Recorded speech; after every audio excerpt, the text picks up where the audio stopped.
Hi everyone, we are back with another war video today, and this is going to be war number 11 versus the Alliance Celestial Avengers. I'm going to be bringing in Iron Man, Professor X, and Hulkling. We're going to be going up path 1 in section 1 and then path 7 in section 2, and we're going to be using Professor X for these first two fights.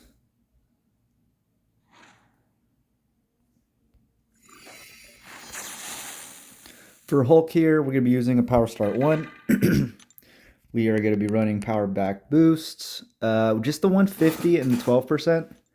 Now, I did double check my previous war video where I took Hulk here, and I just had a 150 and a 12% boost, and that was enough to get me back to a special 3.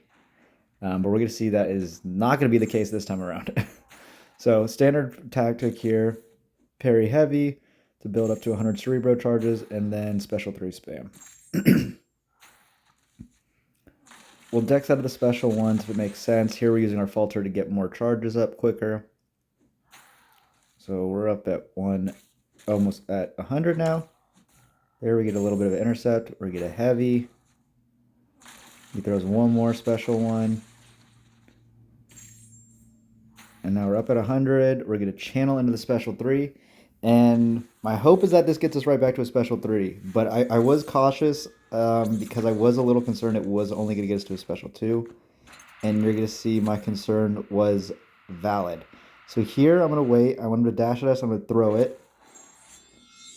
Somehow that sends him straight into his 15 charges. So I get punished a bit, but I back off. We're at a special 3. And this is going to kill, I believe. But that got a little dangerous. He was only at 9 Fury, so I thought I was very safe to throw it because at 15 he goes unstoppable. But maybe we got some bad RNG, or maybe I need to read that more clearly. But thankfully we got out of there. Just going to cost us a potion.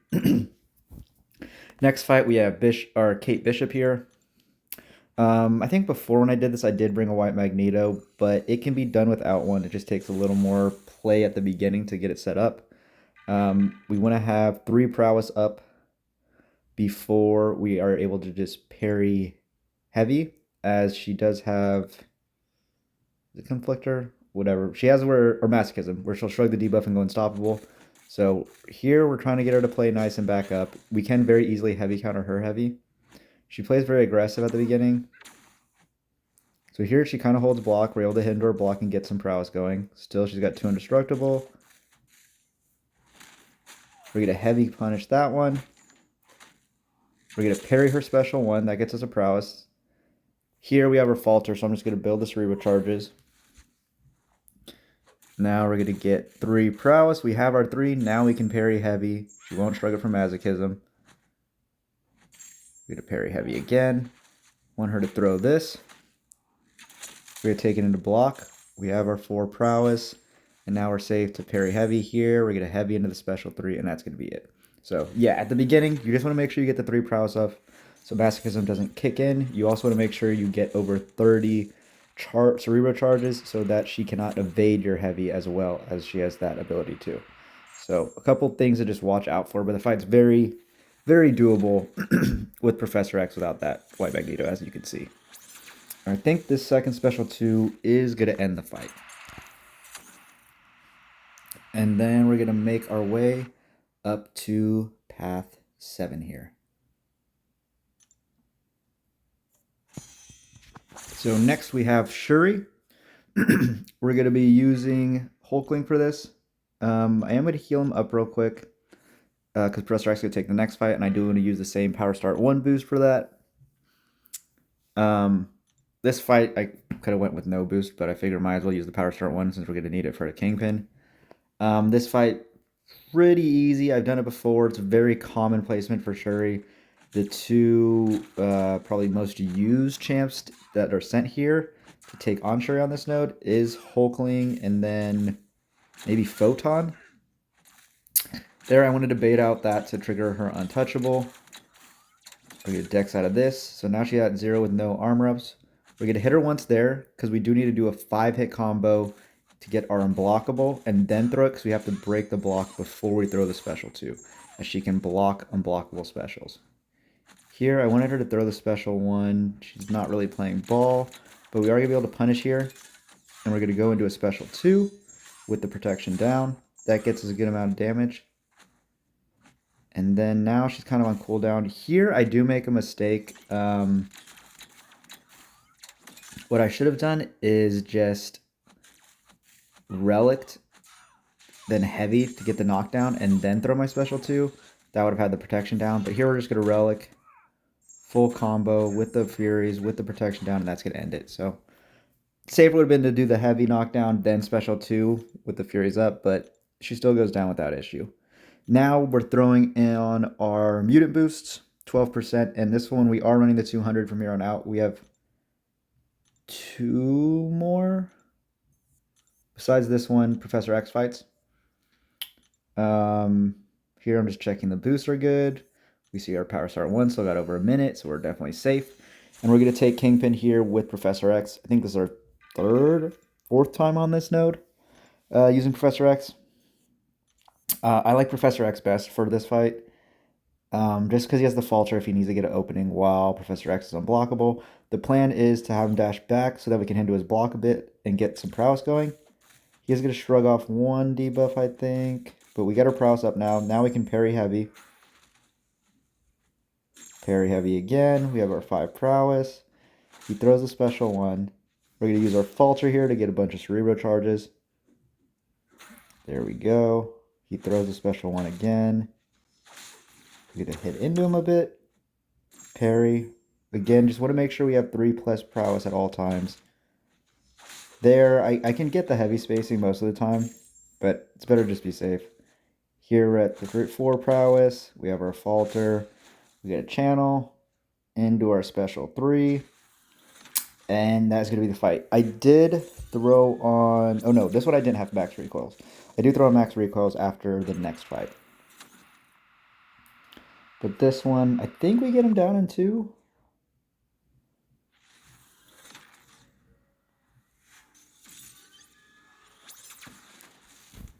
Yeah, it looks like this is going to be enough. So 2 special 3s and Kingpin is down. And then we're going to move on to first of our 3 mini fights. Our first mini is going to be this Bishop here.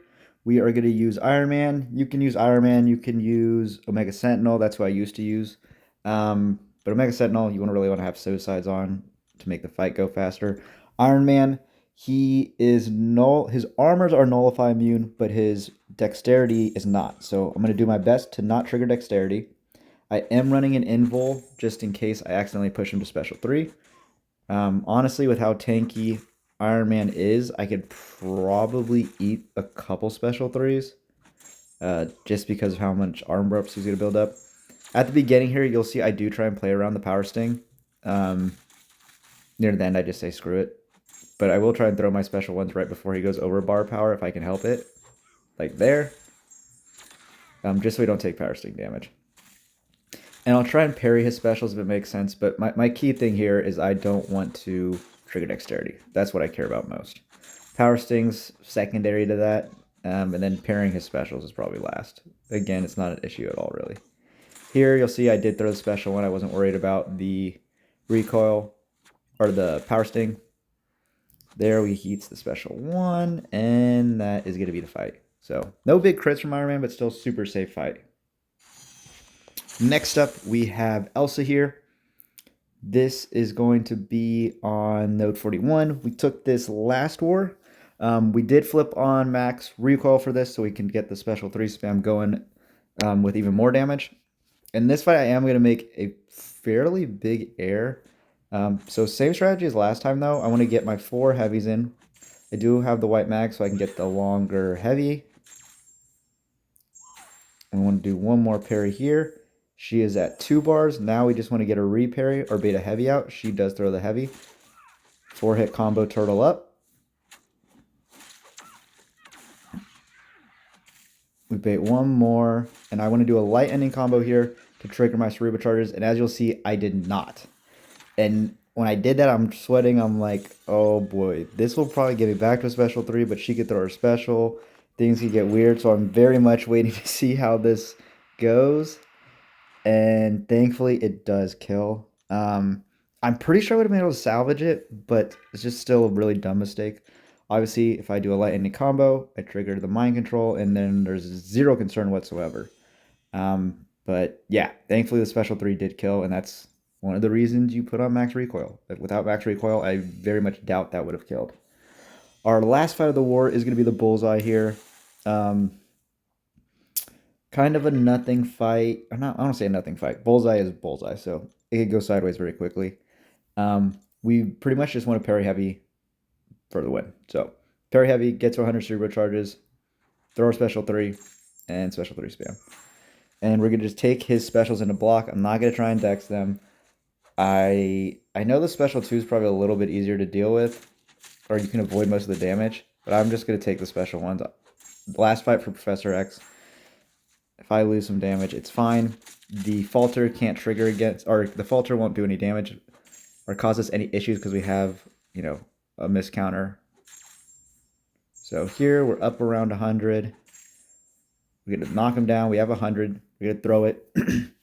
No need to channel. Again, with max recoil, this is going to do big damage. And if you're at 100 cerebral charge and you throw a special, you will automatically trigger mind control. So we throw this. Does a ton of damage. We're back at a special 3, and this one is going to do plenty to end the fight. So pretty happy with my war overall. A couple tough, scary fights. Again, Bulsseye, this one looks simple on paper, but one mistake and you basically do die. But yeah, that is going to do it for this war, and we'll look at the stats now.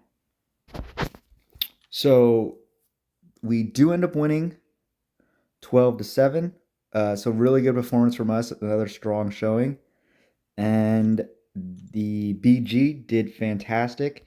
And we did get a donut as a BG, which is amazing. So very happy with that for our battle group. And then, you know, a 12-7 win for our alliance is really good. We've done well the last 2 wars now. 6 deaths last time, 7 this go around. So we're in a spot now where we are in Masters. We do need a win to basically secure it. Could we get Masters with a loss? Maybe, probably. But we want to make sure, you know, we don't leave anything up for chance. So we're going to do our best to win this war and guarantee our spot ourselves a Masters. But that's going to do it for this video. Thank you for watching.